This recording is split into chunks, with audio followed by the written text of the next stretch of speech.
నిజాం కాలేజీలో విద్యార్థుల నిరసన మూడవ రోజు కొనసాగింది. హాస్టల్ యూజీ విద్యార్థులకు కేటాయించాలని శాంతియుతంగా కళాశాలలో వారు బైఠాయించి నిరసన తెలిపారు.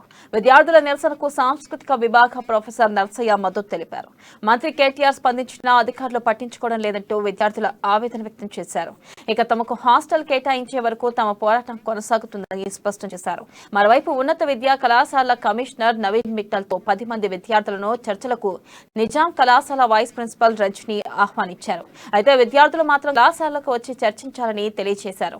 ఇక వైస్ ప్రిన్సిపాల్ కు విద్యార్థులకు మధ్య వాగ్వాదం చోటు చేసుకుంది.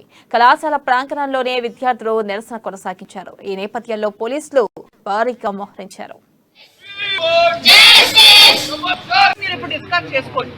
ఆ 10 మంది లిస్ట్ నాకు నా పేరు నవ్య జార్జ్. నేను నిజాం కాలేజ్లో BA సైకాలజీ సెకండ్ ఇయర్ చదువుతున్నాను.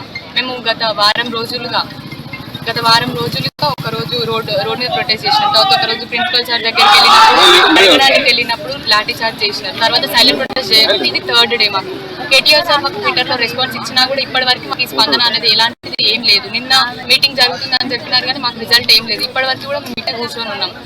మేము ఏంటంటే కేటీఆర్ సార్ని అందరి తరఫున మేము రిక్వెస్ట్ చేస్తున్నాం, please sir get into involve this. Sir డైరెక్ట్గా ఇన్వాల్వ్ అవ్వి మాకు పరిష్కారం చూపాలని కోరుకుంటున్నాం. యూజీ గర్ల్స్ హాస్టల్ కావాలి. మన కేసీఆర్ సార్కి ట్వీట్ చేసి సార్ రెస్పాండ్ అయ్యారు, కానీ రెస్పాండ్ అయినా కానీ మాకు ఇప్పటివరకు ప్రాబ్లమ్కి సొల్యూషన్ అయితే దొరకట్లేదు. డైరెక్ట్గా సార్ వచ్చి సాల్వ్ చేస్తేనే బాగుందని మేము అనుకుంటున్నాం.